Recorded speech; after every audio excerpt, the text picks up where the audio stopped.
하나님의 뜻을 거스리고 에서를 어떻게 해서든지 후계자로 앉히려고 했던 이삭의 계획이 결국 무산이 되고 맙니다. 에서가 들어오면서 이 에서가 아니었고 이삭이었다는 사실을, 야곱이었다는 사실을 아버지 이삭은 깨닫게 되죠. 그 에서가 아버지여라고 하는 부름과 함께 이 이삭이 가지고 있었던 아들 에서에게 축복하려고 했던 그 계획이 무산되고 말았다는 것을 깨달은 겁니다. 이렇게 인간의 계획이 진행되어지고 인간의 생각이 물 흐르듯이 흘러가는 것 같아 보여도 사실은 그 이면에 하나님의 뜻이 완벽하게 이루어진다라고 하는 것을 우리는 이 말씀을 통해서 어제부터 살펴본 겁니다. 그러니까 결국은 이 말은 하나님은 빈틈이 있는 것처럼 보이지만 한치의 오차 없이 하나님은 빈틈없이 당신의 계획을 이루시고 있구나라는 것을 우리가 말씀을 통해서 배우는 겁니다. 오늘 보니까 이삭은 떨었다라고 되어 있는데 왜 떨고 왜 깜짝 놀랐을까? 이 경악이나 분노라기보다는 그가 33절 말씀에 보면 심히 크게 떨며라고 되어 있는데, 이렇게 떨며라고 하는 말은 문자적으로 심히라고 하는 말은 아주 크게 극단적으로 놀라울 정도로 사람들이 깜짝 놀랄 정도로 그렇게 떨었다라는 이야기입니다. 그러니까 이 공포심과 두려움 앞에서 이 이삭은 정말 이럴 수가 있는가 싶은 마음을 가지고 떨었던 것 같습니다. 넋이 나간 거죠. 이삭은 야곱의 사기극을 깨달았고 하나님이 빈틈없이 당신의 계획을 이루시는 것을 다 머릿속에 기억하게 된 겁니다. 그래서 떨었던 거죠. 앞에서 누가 사냥한 고기로 음식을 해온 것이냐라고 하는 질문을 한 것은 그냥 탄식일 뿐이고, 이삭은 이때 비로소 에서를 축복하려던 자신의 이 얄팍한 계획이 빈틈없는 하나님의 계획 안에서 꼼짝없이 묶였다. 하나님의 빈틈없는 계획 안에 내가 하나님이 뜻을 이루시는 것을 보게 됐다.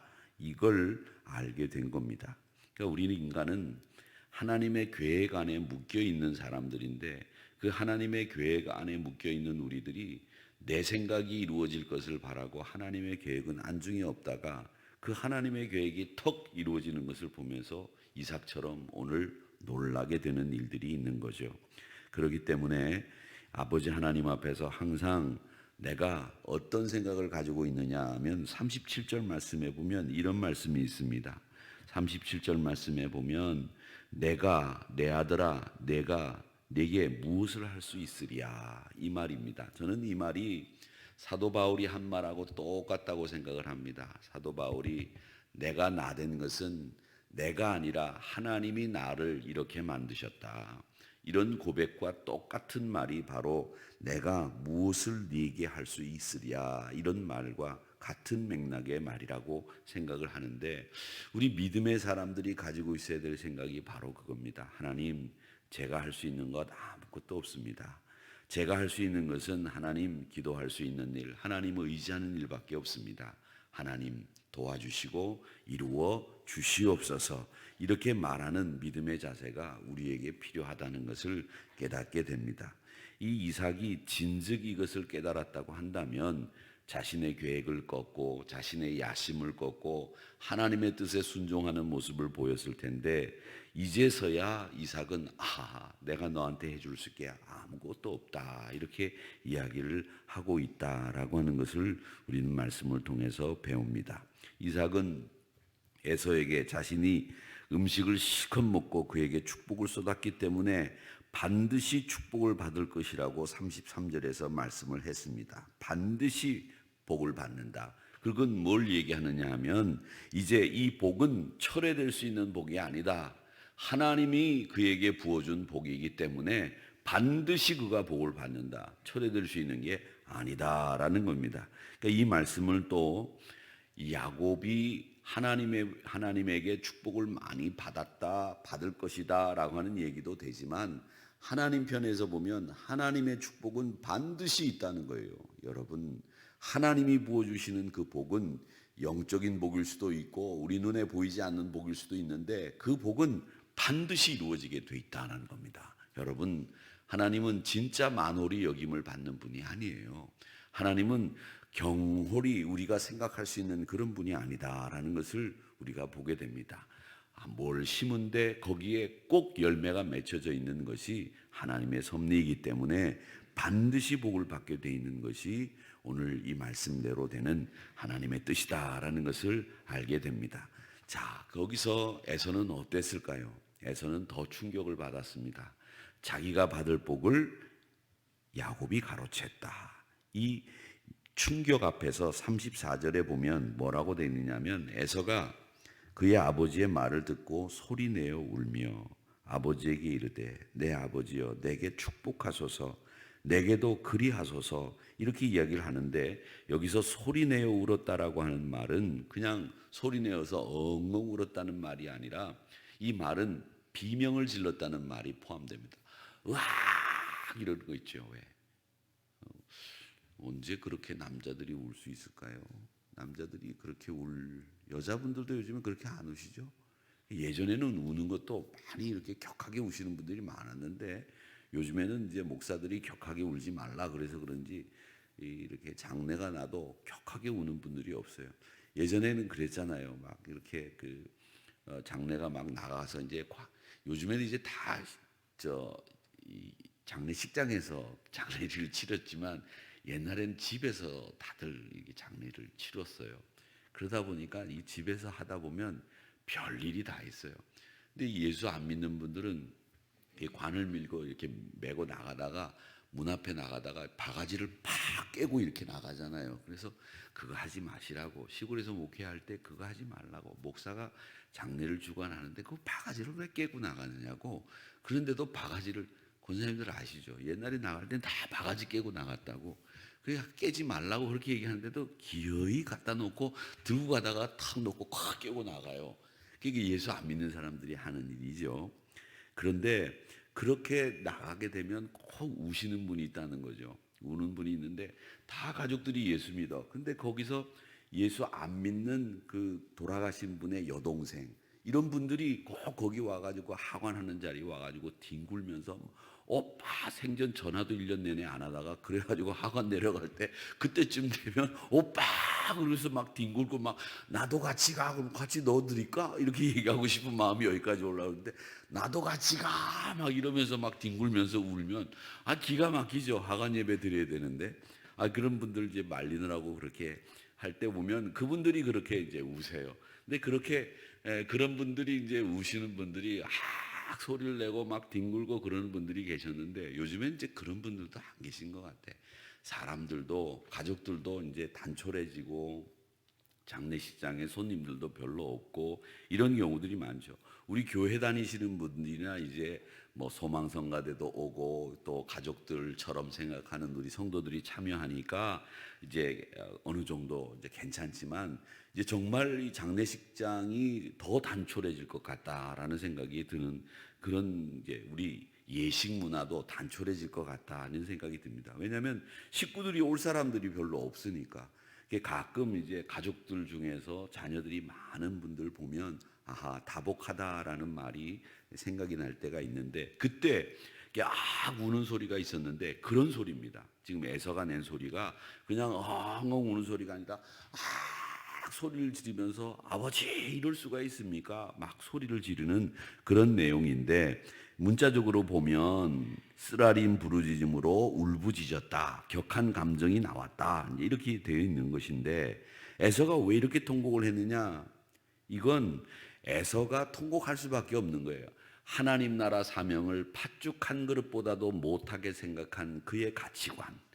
그것이 그를 이렇게 통곡하게 만든 것이고 장자의 명분이라고 하는 하나님 나라 사명을 경홀히 여겼던 그의 가치관이 그로 그렇게 만들었다라는 것이고요.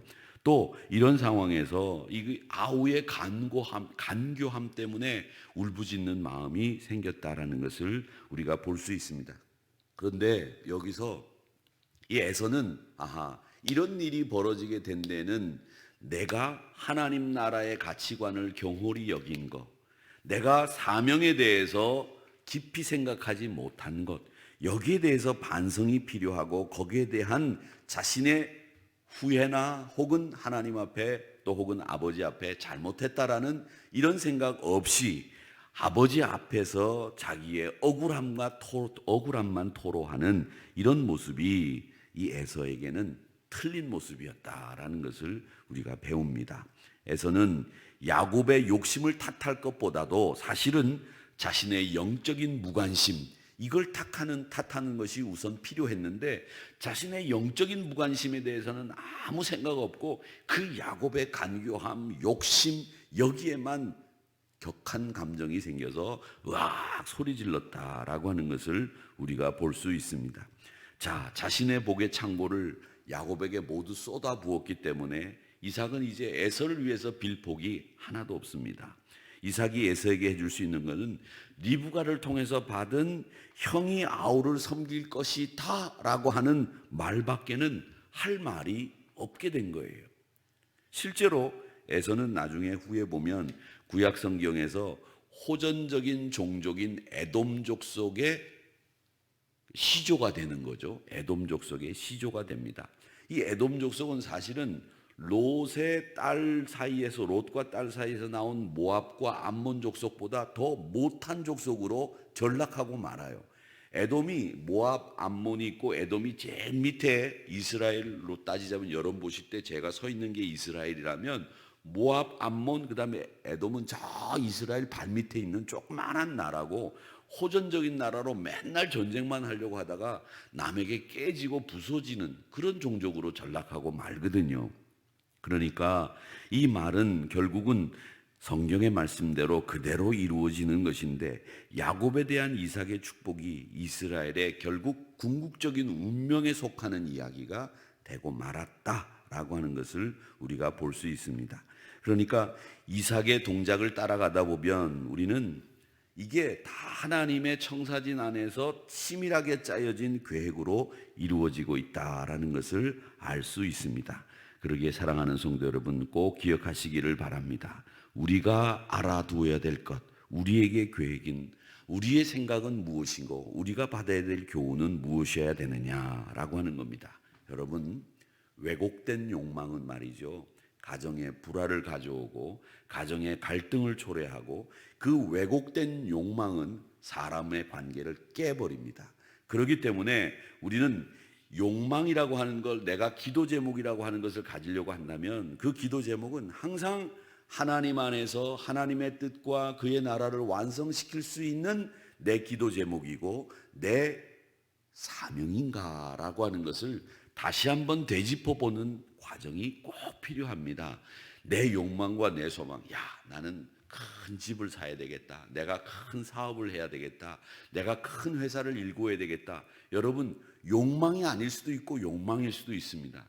그런데 그것이 여러분 내가 욕망을 가지고 있는 나만의 욕망인지 아니면 이게 정말 내가 기도하고 있는 제목이 될 것인지 이걸 어떻게 구별하느냐? 이게 하나님의 뜻 안에서 하나님의 사명 안에서 영적인 가치가 들어있는 것이라고 한다면 그건 여러분이 계속 기도해야 될 제목입니다.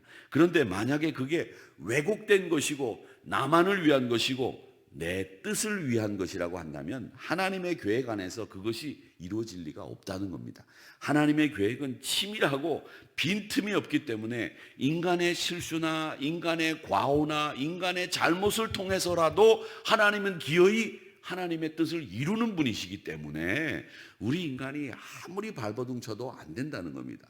그러니까 결국 우리는 하나님의 손 안에 하나님의 계획 안에 다 있다라고 하는 것을 우리가 오늘 이 말씀을 통해서 배우게 되는 겁니다. 부디빌기는 하나님께서 우리에게 보여주시는 이 뜻을 잘 기억하시고 하나님의 약속은 성취되지만 인간은 그 쓰디쓴 열매를 스스로 취하게 된다라는 사실을 배우면서 다시 한번 우리의 욕망이 왜곡되어 있을 때는 그것이 갈등으로 또 인간관계를 깨는 것으로 발전할 수밖에 없다라고 하는 것을 아시고 분노하기보다는 하나님 앞에서 내 자신이 경솔했던 것이 무엇인지, 내 자신이 경홀히 여겼던 것은 무엇인지를 되짚어보는 과정이 우리에게 필요하다는 것을 오늘 내게 주는 교훈으로 받으시기를 바랍니다. 부디 빌기는 여러분 에서처럼 아버지를 속여서 축복을 가로채기보다는 여러분들은 정정당당하게 아버지 이삭으로부터 축복을 받는 여러분들이 되시기를 주님의 이름으로 축원합니다. 또 뿐만 아니라 혹여 우리가 내가 축복을 가로채서 가진다고 할지라도 그것이 내 욕망으로, 거짓된 욕망, 왜곡된 욕망으로 빚어진 것이라고 한다면 그것은 잘못된 나의 욕망일 뿐이다라는 것을 알고, 또 에서처럼 하나님 앞에서 내가 친구나 또 혹은 주변에 있는 사람들의 간교함이나 그들의 욕심을 탓할 것이 아니라 항상 하나님 앞에서 내 자신이 얼마나 영적인 가치를 경홀하게, 무심하게 생각했는지를 돌아보면서 영적인 가치를 소중하게 생각하는 저와 여러분들이 되시기를 주님의 이름으로 축원합니다. 아버지